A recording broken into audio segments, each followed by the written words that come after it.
Hello મિત્રો, વિડીયોમાં તમારું સ્વાગત છે। વડોદરામાં વિશ્વામિત્રી નદીના પૂરના પાણીએ ખાનાખરાબી સર્જી છે, ત્યારે આજે વડોદરાવાસીઓ માટે રાહતના સમાચાર સામે આવી રહ્યા છે।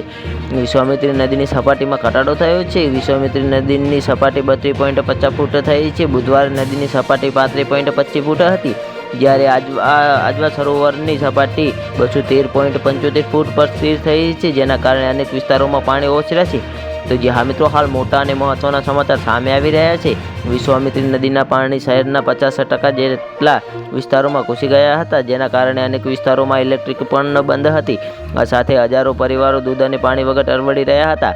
ત્યારે આજે વિશ્વામિત્રી નદીની સપાટી નીચે જતાં શહેરીજનોને રાહતનો શ્વાસ લીધો છે। તો જ્યાં મિત્રો, હાલ મોટા અને મહત્વના સમાચાર સામે આવી રહ્યા છે। આપને જણાવીએ કે વિશ્વામિત્રી નદીની સપાટીમાં ઘટાડો થયો છે। વિશ્વામિત્રી નદીની સપાટી 32.50 ફૂટ થઈ છે। બુધવારે નદીની સપાટી 35.25 ફૂટ હતી, જ્યારે આજવા સરોવરની સપાટી 213.75 ફૂટ પર સ્થિર થઈ છે, જેના કારણે અનેક વિસ્તારોમાંથી પાણી ઓસર્યા છે।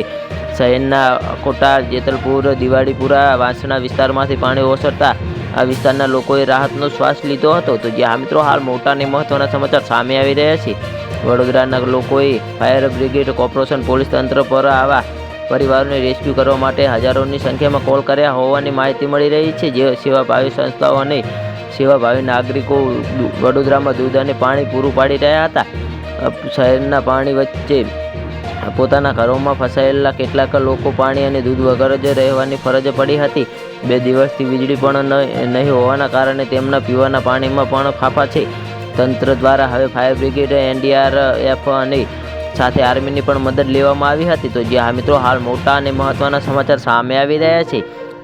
તો જે હા મિત્રો, ગુજરાતમાં આજે કયા કયા વિસ્તારમાં વરસાદ વરસશે તે અંગેની આગાહી જોઈએ। હવામાન વિભાગના મોસમ વૈજ્ઞાનિક રામેશ્વર યાદવે ગુજરાતના હવામાન અંગે આગાહી આપી છે, જેમાં તેમણે જણાવ્યું છે કે આજે સૌરાષ્ટ્ર અને કચ્છના તમામ જિલ્લાઓમાં અત્યંત ભારે વરસાદની સાથે સામાન્ય ભારે વરસાદની આગાહી છે। સૌરાષ્ટ્ર અને કચ્છના તમામ જિલ્લાઓમાં રેડ એલર્ટ જાહેર કરવામાં આવ્યું છે।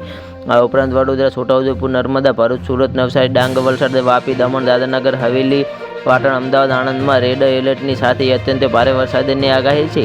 આ ઉપરાંતના જિલ્લાઓમાં ભારેથી અતિ ભારે વરસાદની આગાહી સાથે યલો એલર્ટ જાહેર કરવામાં આવ્યું છે। તો જ્યાં મિત્રો, અમારો વિડીયો કેવો લાગ્યો અમારી કોમેન્ટ બોક્સમાં જરૂરથી જણાવજો, અને ચેનલ પર ન હોય તો ચેનલને સબસ્ક્રાઈબ કરવાનું ના ભૂલતા। તો પૂરો વિડીયો જોવા બદલ તમારો ખૂબ ખૂબ આભાર।